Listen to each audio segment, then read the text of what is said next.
On January 30th, 1933, Hitler's rise to power began. Hitler was the leader of the National Socialist Party, and he blamed the Jews for Germany's defeat in World War I and the economic troubles that followed. Heinrich Himmler was the second most powerful man in Germany. He was one of the leaders who called for the extermination of the Jewish people.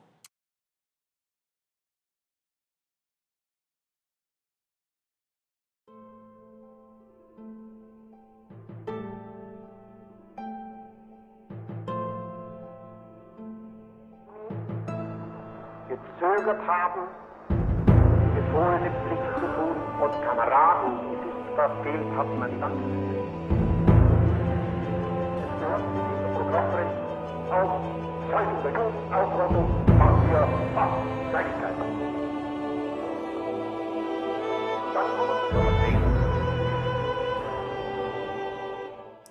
Kristall Nacht, or the Night of Broken Glass, was a realization that as many Jews and anti-Nazi supporters had to make a life-or-death decision whether or not they wanted to escape Nazi Germany.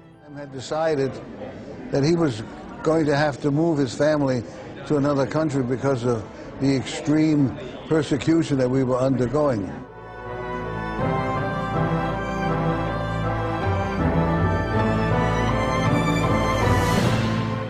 The St. Louis carried 936 Jewish refugees and was headed by Captain Gustav Schroeder. They first sailed to Cuba, as many of the refugees had applied for U.S. visas. They planned to stay only until they could enter the U.S., but only 28 were let off the boat in Havana.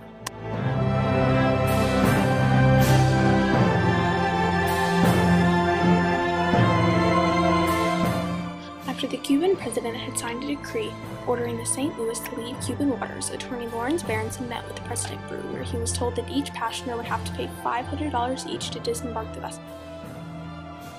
After many negotiations, the JDC and the Cuban government couldn't reach an agreement.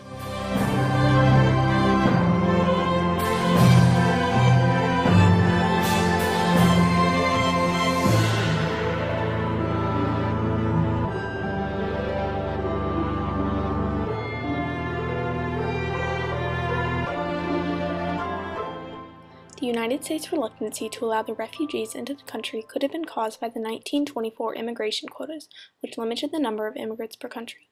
Some people would argue that allowing the St. Louis passengers into the United States would cause other German Jews to be pushed farther down the waiting list for U.S. visas.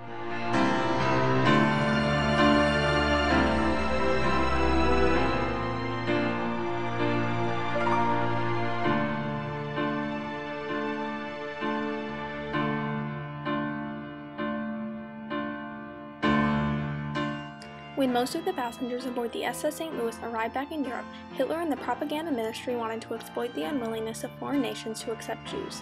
In doing so, he convinced the German people that his anti-Jewish beliefs and goals were justified. Only 14% of the passengers who returned to the European continent immigrated before Germany invaded West Europe. 532 passengers were trapped once again by the Nazis, and 278 survived the Holocaust.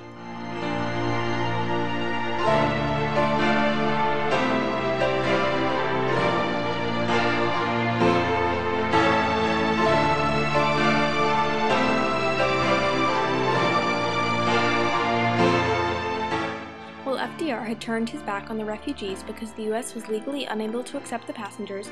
His wife had worked hard to avoid the harsh reality of the immigration laws. One of her ideas included landing the passengers as tourists on the U.S. Virgin Islands.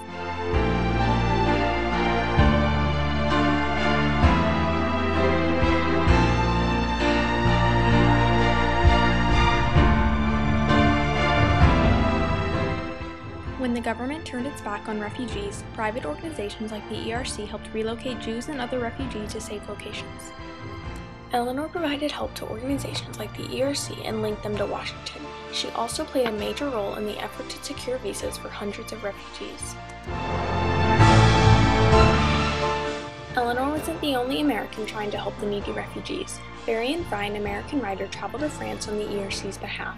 He helped refugees in receiving visas and other necessary documents, but he was overwhelmed with the number of people that needed help there.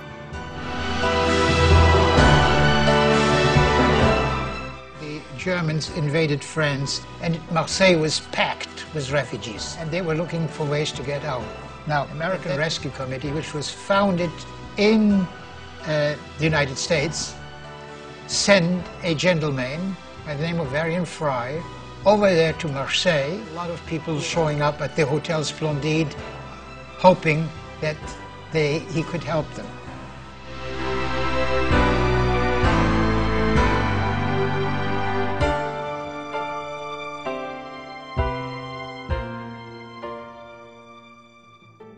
By equalizing the immigration quotas, new immigration from non-European nations changed the ethnic makeup of the USA, and immigration doubled.